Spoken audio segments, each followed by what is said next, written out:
Congratulations. Thank you so much. Thank you, gentlemen. Josh Luttrell.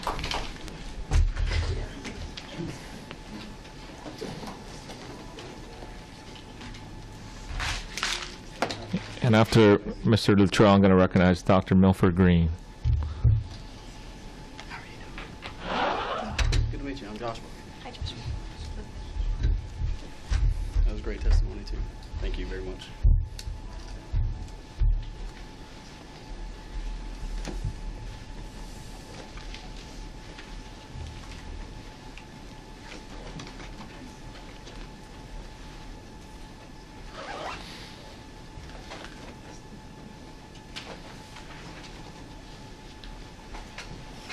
Mr. Chairman, members of the committee, thank you guys. I appreciate the time. I'm Joshua Luttrell. I'm a United States born, Georgian raised, combat veteran in the United States Air Force. And I'm sitting in front of you guys today, and it's kind of surreal. The last few meetings that we've been in have been a little tough because it's a tough crowd. A lot of those people don't understand what we're talking about, and they don't get behind what we're trying to do either. One of the things that we're trying to do is save lives. That's the #1 priority. I represent a company called Veterans for Cannabis. I'm the CEO and founder. And I started Veterans for Cannabis because my soldiers, airmen, Marines, and other veterans came to me and asked me to be a voice for them. They came to me and said, Joshua, somebody's got to help. Just like she was saying, she's here as a promise. I'm here as a promise as well. So, come to you all today to give you a little bit more information about what we're really trying to do and hope alleviate some of those questions you may have about this being a recreational bill. There's not one word in that bill that says recreational at all. And there won't be, because this isn't a recreational bill.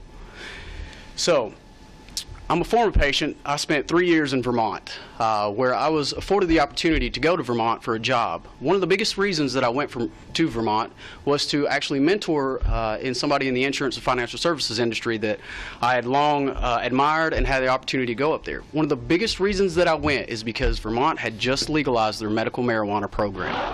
So I went up there and was able to obtain my medical marijuana card, where I learned how to grow my own plant and know what kind of medicine I was putting in my body on the own auspices, knowing that I put everything inside that plant that's going inside me. How amazing was that? Do you know how therapeutic it is to raise a plant? To know that something you have babied and nurtured, not like a child, but it's similar to it. You were watching it grow, all right? You babied it and nurtured it. You see it. You're going to take that in, and you're going to help yourself get better. I'm going to give you a list of the medications that I was on when I went to Vermont. And this may blow your mind, but it's absolutely the truth. The VA does something called throw meds at you. That's literally what they do. They literally would just over-medicate you all day long. If I wanted to go to the doctor and say I needed morphine, he would give me morphine. If that's what it indicated and I had the pain that was needed for it, there it is, no problem. So I take 1,080 hydrocodone acetaminophen mix per year. In the last 10 years, I've taken 10,800 of those, okay? Do you think any of that has benefited my body? There's not something called a endohydrocodone acetaminophen part to my body. There is something called an endocannabinoid system. My body is built for the cannabis plant. My body will uptake the cannabis plant. The cannabis plant will help my body get better. And it does. It absolutely does. I was able to titrate off the medication. 360 trazodone, that's what I take a year. 3,600 over the last 10 years. 1,440 tramadol a year. That's 14,400 pills in the last 10 years. 200 at Totalac, which is an anti-inflammatory. 2,000. 30,800 pills over the last 10 years that I've taken into my body, not including the supplements that I have to take to offset the issues that come along with that. So we're talking about the constipation, the nights with the night sweats, when you're coming off your meds and you can't get your meds because they're on a 28-day hold. And there's 3 days in between not having medications. And guess what I go through every single month? Withdrawals. Every single month. Every single month. Imagine that, laying in the bed and can't go to sleep because your body is seizing up, it's sweating, you're cold, you're shivering, You don't know what you are, and you cannot go to sleep. There's nothing that can help except for reaching for a vaporizer and using that cannabis. And I'm going to go a step further. Imagine with me, if you will, Representative Peake, you're there in your home in Atlanta, and you watch the Atlanta Falcons kick the Carolina Panthers' butt, which I called last month, by the way. It was a great day. You go to bed, had a great day. You're laying there with your husband or your wife, and you drift off to dream. And you wake up and you're back in Iraq with your buddies. You're having a good time. You're in a convoy taking supplies to an impoverished nation, people that have been oppressed by Saddam's evil regime for the last 30 years. You got music blaring. You're looking off into the sunset. And the mountains are great. And boom! At that time, a bomb goes off. Your Humvee is blown up. You look over, your body is on fire, your smoke's filling your lungs, your ears are ringing. You look over to your buddy, and he's slumped over. You reach in and pull him out, and his legs don't come with him. Think about that for a minute. You think about that. When you hold on to him, and you're talking to him, say, stay with me, and it doesn't last. Imagine that. And then imagine waking up, and there you are in your bed with your husband or your wife. In the middle of Atlanta again, but you're shaking, you're shivering, you don't know what's going on. You're in a state that is unimaginable. You cannot get out of it.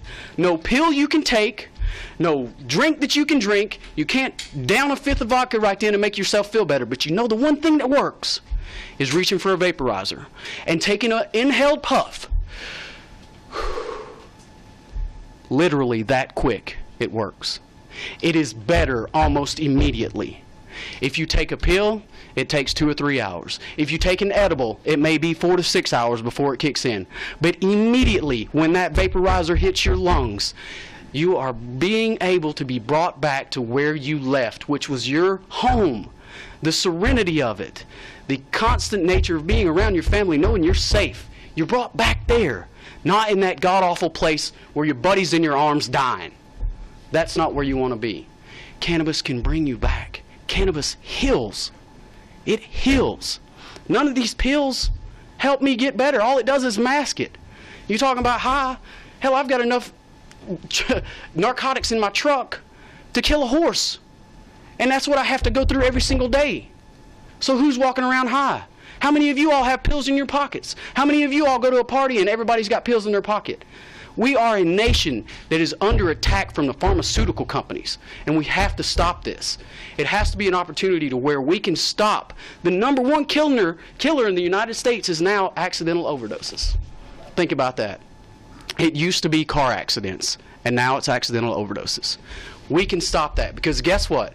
No one's ever taken cannabis and overdosed and died, and no one ever will. It is impossible. I'm going to give you guys a little bit of information about who VFC is. VFC sits in front of you today as one of the faces of the growers that could be here in this state.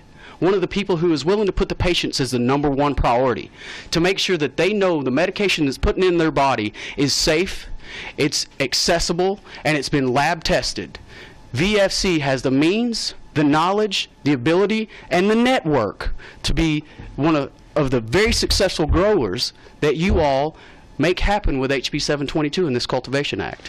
One of the things that I would caution you on is don't put a maximum on it. Let's encourage entrepreneurship. Let's encourage small business owners. Let's encourage that. Instead of putting a maximum on it, let's say minimum of 2 producers with not a limit to it. All right? Let's make sure that we encourage small businesses to get into this market. Let's keep the big pharmaceutical companies. Let's keep these big conglomerates out of Georgia. Let's make this, pardon the pun, a homegrown activity. Okay? Let's bring this home. If you all don't mind, I'd like to recognize the veterans in the room. If you don't mind raising your hand if you're a veteran. Thank you all for your service. Thank you all very much. These are the people that I represent.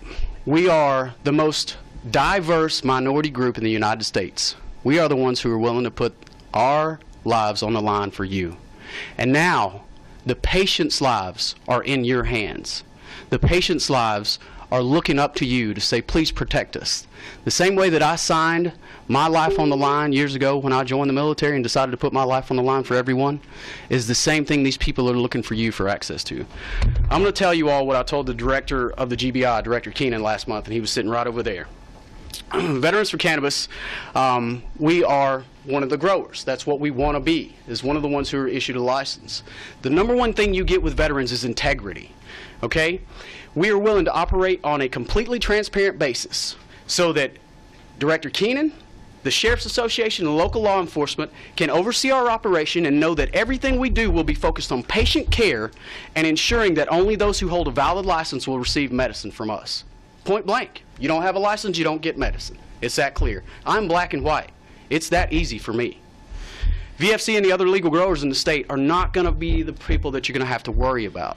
We have complete cross-functionality with law enforcement. We're willing to open our doors to everybody so that then the transparency and availability for cross-functionality can open up law enforcement to free up their time for officers to find the drug dealers who are selling the crack, the heroin, the pills, the meth, the cocaine.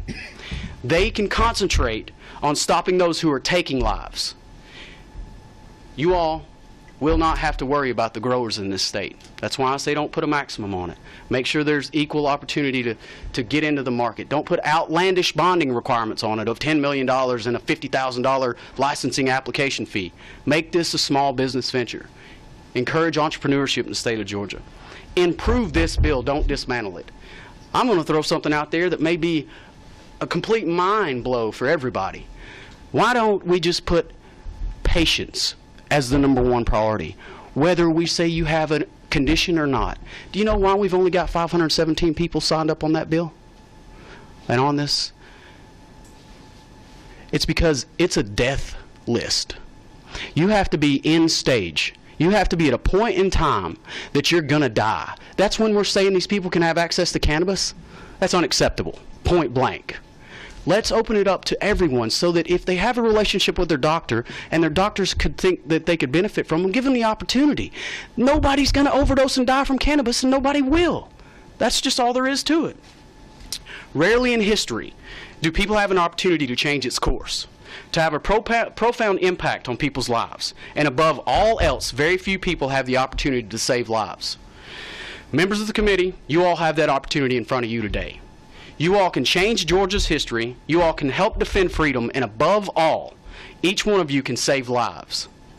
Your veterans are choosing to live illegally with cannabis than to die legally under prescription medications, whether it's the cocktail that they get for their PTSD or the cocktail that they get for their chronic pain. They're choosing to live illegally than to die legally at the hands of the Veterans Administration. And this doesn't go only for veterans. Veterans aren't the only ones who have PTSD. They're not the only ones that get cancer. They're not the only ones who have diabetes or anxiety or depression. Civilians do too. So it's about the patients. That's what this has to be about for you all. I encourage you all to be as open-minded as you can and make sure that this is going to access and help as many patients as possible, not as few as we can. Let's make it be as many. Thank you all. I appreciate the time.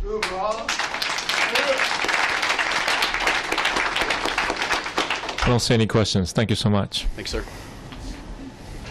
Dr. Green? Still here? Dr. Green? Okay. Is Mr. Oh.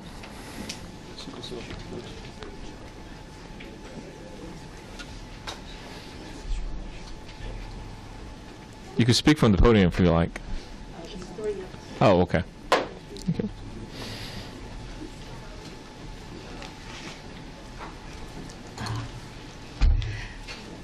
Good afternoon.